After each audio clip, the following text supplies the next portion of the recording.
명리학은 시간의 흐름에 따라 변화하는 자연의 인간의 운명을 대입해서 내일을 예측하는 게 명리학이라고 말씀드렸었습니까? 그러면 명리는 단어가 하나가 떠올려야 됩니다. 그게 뭐냐면 운명이죠. 우리가 운명을 어떻게 정의 내릴 수 있느냐? 첫째, 명. 타고난 팔자죠, 팔자. 이 팔자를 그냥 이해하시면 절대 안 됩니다. 저는 그렇게 생각하거든요. 저희가 단순하게 이야기를 하면 저희가 지금 이곳에 계시지만 지금 여기 계신 우리 모두들은 지구가 가만히 있지를 않고 움직이고 있다는 사실을 고민해 보셔야 됩니다. 고민해 보셔야 돼요. 지구가 얼마나 빨리 지금 혼자 움직이고 있냐면 약 분당 24km. 비행기가, 빠른 비행기가 분당 한, 시속, 분당 한 16km 정도 되는 것 같아요. 그러니까 비행기 날아가는 속도보다 더 빨리 지구는 돌고 있어요. 그러니까 지구는 혼자 돌고 있고, 혼자 돌고 있는 상태에서 태양을 얼마 속도냐면 초당 1초에 30km 속도로 태양을 날아가고 있습니다. 그런데도 태양에서 전혀 벗어나지 않고 있죠. 저는 이 태양계 그대로 궤도를 그리면서 벗어나지 않는 이유는 태양이 지구를 당겨주고 있기 때문입니다. 그러면 지구는 계속 혼자 자전을 하면서 날아가는데 전혀 여러분들은 물론 다 도인이어서 그렇겠지만 미동도 않잖아요. 혹시 지금 느끼시는 분 계십니까? 아, 내가 지금 뭐 청룡열차를 타고 있던 전혀. 더구나 여기 도사분들이 많으셔가지고 더 눈안깜짝 안 하십니다.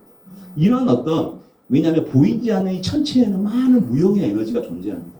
하물며 달이 태평양 위를 떠올려 올 때 태평양 물을 1m 70 정도로 끌어올리는데 그 달이 얼마의 속도로 돌고 있냐면 1초에 1km 속도로 달이 또 우리 지구를 돌고 있습니다. 그러면 보세요. 달이 우리에게 영향을 주고 있고 태양도 우리에게 영향을 주고 있고 지구는 당기고 있고 또 하나 목성이 뭐예요? 목성은 새성이란 말을 써요. 새성. 그 옛날 목성이 11.86년 만에 이게 태양을 본다고 합니다. 근데 옛날에 중국에 있는 사람들이 하늘의 별을 보고 목성이 굉장히 큽니다. 지구보다. 근데 딱 별을 보고 야, 이 정도 오니까 쥐해, 쥐자. 목성이 이 정도 오니까 축. 이렇게 해가지고 사실은 목성을 새성이라고 하는 이유, 나이새자를 써요. 나이새자. 그러니까 12개, 그러니까 목성이 한 바퀴를 도는데 12년의 기간이 필요하기 때문에 거기다가 자축, 인묘, 진사오미 해가지고 이렇게 다 했다고 해요. 그러면 보세요. 목성도 우리에게 영향을 주고 있고 태양도 영향을 주고 있고 달도 영향을 주고 있고 무수한 어떤 에너지 속에서 우리가 존재하고 있는 거죠. 그렇기 때문에 여러분들은 태어나는 순간 저는 그렇게 생각합니다. 삼신 할머니가 몇 월, 며칠, 몇 시, 몇 분에 어디에 태어나게 하는 것을 점지해 주지 않았을까. 그럼으로써 우리가 태어나는 순간 우리를 둘러싸고 있는 무형의 에너지에 노출됨으로써 코드가 다 새겨지는 거예요. 그게 뭐냐? 타고난 팔자다. 저는 이제 그렇게 해석을 한 거죠. 그래서 어찌됐든 간에 타고난 팔자는 불가항력적으로 하늘로 받은 숙명이라고 하는데 하늘은 그것만 주지 않고 또 뭘 줬냐면 우리에게 운이라는 거죠. 운이라고 하는 것은 뭐냐면 우리가 아까도 말씀드렸지만 시간의 흐름에 따라 변화하는 자연이라는 말씀드린 것처럼 우리가 타고난 명이 정해져 있는 것만 아니고 운의 흐름 속에서 명의 어떤 변화, 운명의 변화를 만나게 됩니다. 그래서 이게 맥을 어디랑 같이 하느냐? 역학이 제가 뭐라고 했어요? 세상 만물은 다 변해. 이 변하는 게 뭐가 있다? 계속 주기성을 갖고 있다. 주기성. 그리고 순환하더라. 똑같습니다. 인간의 명리도 역을 근간으로 두고 있기 때문에 타고난 명, 씨앗을 갖고 있는데 그 앞에 봄, 여름, 가을, 겨울 운명의 계절이 흘러가는 거고 또 날씨의 변화가 전개되면서 운명은 끊임없이 변화하게 된다는 거죠. 이게 뭐다? 이거에 대한 이치를 공부하는 게 명리학이다라고 생각합니다. 그래서 저는 명리학의 정의를 내렸는데 어떻게 보면 인간이 태어난 출생 시즌 이 기초적인 데이터로부터 그 다음에 인간이 이와 대응되는 규칙이 한 인간의 잠재적인 어떤 소질 그 다음에 한 사람의 인생의 역점 이런 게 대응의 규칙처럼 나타난 거다. 그러니까 인풋을 딱 넣으면 아웃풋이 딱 나오는 거죠. 이게 가장 기본 명리의 출발이라고 저는 생각을 하거든요. 그런데 그 옛날 중국에서도 이러한 어떤 기본 컨셉을 가지고 이 명리가 발달해 왔다고 저는 생각합니다. 그래서 중국의 역사를 잠깐 들여다보면 중국은 뭐 크게 보면 주나라, 한나라, 당나라, 송나라, 원나라, 명나라, 청나라를 가는데 잠깐 기술을 좀 해보면 이제 동안시대 한 60년 정도 이야기를 해보겠습니다. 동안시대. 동안시대가 있고 좀 흘러온 다음에 이제 한나라는 뭐냐면 여러분들이 이제 춘추 전국시대 많이 아시죠? 혹시 이제 그런 분들 많이 아시더라고요. 우리 명리의 시조는 제자백가의 전국시대의 추연이다라고 하시는 분도 많이 알고 있어요. 절대 그렇지 않습니다. 절대 그렇지 않아요. 이건 학술적인 입장으로 이야기하면 추연이라는 사람이 음양가의 시조인 건 맞아요. 음양가. 음양가가 굉장히 후대에 가면 뭐 동중서라든가 여러 사람들에게 영향을 준 건 맞는데 추연이라는 사람을 명리의 무조건 시조로 이야기할 수가 없어요. 왜냐하면 명리가 탄생을 하려면 개인의 주체적인 의식이 필요하고 명리에 대해서 여러 가지의 어떤 뭐 부라든가 사유재산이라든가 이런 개념들이 다 한꺼번에 등장을 해야 돼요. 그게 언제 마련이 되냐면 바로 진시황이 통일하면서부터 중국이 이제는 완전히 문화가 새로 바뀝니다. 그러면서 이게 적극적으로 명리가 자라날 수 있는 토양을 만들었다고 할 수 있는 게 일반 학계에서는 지금 그렇게 보고 있는 거죠. 네. 일단은 제가 뭐 너무 지나친 뭐 학술적인 이야기를 하면 재미없으니까 일단 우리 명리의 입장에서 보면 동안시대가 있는 다음에 이 동안시대 이후에 이제 제가 말씀한 것처럼 이제 진나라가 있었지만 저는 이제 당나라가 618년. 그 다음에 좀 오다가 이제 좀 한참 뭐 명리적인 이슈로 보면 이제 송나라가 한 960년부터 송나라는 이제 1127년을 기점으로 앞에는 북송, 뒤에는 남송이라고 합니다. 남송 시대가 끝난 다음에 중국은 또 재미난 게 퐁당퐁당의 역사. 그러니까 음양의 역사예요. 분열됐다가 통일돼서 몇 년 갔다가 또 분열하고. 이거 완전히 정말 음양의 역사로 가는 게 중국의 역사인데 여기도 똑같습니다. 근데 제가 크게 통일시키기로만 좀 이야기를 해보면 송나라가 있습니다. 그 다음에 또 의미 있는 나라가 이제 뒤에 이제 명나라가 됩니다. 명나라는 1368년.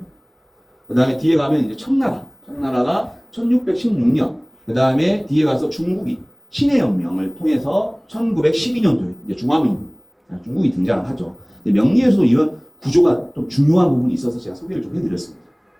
자, 그런데 이 명리는 재미난 게 있습니다. 하나는 비유적으로 어떤 사주팔자든 운명이든 어떤 한자가 가지고 있는 속성 때문에 어떤 비유적인 이미지, 그걸 이제 비유치상이라는 말을 쓰는데요. 어떤 유비적인 사유를 가지고 바라보는 그런 관점들이 그 옛날부터 존재했는데 여하튼 인간에 있어서 타고난 명을 중심으로 하늘과 땅 사이에 인간으로서 어떤 기운을 부여받았다라고 하는 게 학술적으로는 한나라 때 이제 물론 동중선하는 사람이 천인가무의 이론을 가지고 이야기를 하지만 그 후대에 가서 왕충이라는 사람이 어떤 자연 정명론을 제기하면서 명리학의 어떤 명의 어떤 틀을 많이 기여했다라고 하는 학계의 어떤 얘기들이 있습니다. 그래서 저는 이제 어떤 왕충이 사주명리의 시작은 아니고 사주명리를 출발하게 하는 기본 토양을 만들었다라고 제가 보는 거죠. 그래서 요즘에 중국에서도 왕충에 대해서 연구하는 사람들이 많이 늘어났어요. 근데 이제 이런 왕충이 있는데 어찌됐든 간에 이런 왕충으로부터 한나라부터 시작해가지고 1578년도에 명대 중엽에 삼명통회라는 책이 나옵니다. 삼명통회. 1578년이면 명대죠. 1578년에 삼명통회가 나오는데 삼명통회는 관찬입니다. 관찬. 무슨 말이냐면 국가가 관여해서 만들어진 책입니다. 그래서 관찬이라는 말이에요. 관찬. 이게 삼명통회입니다. 삼명통회가 만유고라는 사람에서 삼명통회의 책이 이제 기술이 되죠. 근데 이 기술이 될 때 삼명통회는 뭐냐면 그동안의 명리가 고법명리, 신법명리가 다 통합돼가지고 하나의 백과사전 형식으로 만들어낸 게 1578년도에 삼명통입니다. 우리 명리 공부 하신 분들은 다 읽어보셨을 거고 저보다도 훨씬 많이 하시는 분이 계실 텐데 이제 처음 하시는 분이나 아직 조금 덜 아시는 분도 상식선에서 제가 알려드리는 거니까 혹시 너무 많이 아시면 뭐 내용 가지고 저하고 한번 얘기해 볼까 이렇게 혹시 그런 분이 있을지 모르겠는데 좀 참으시고요.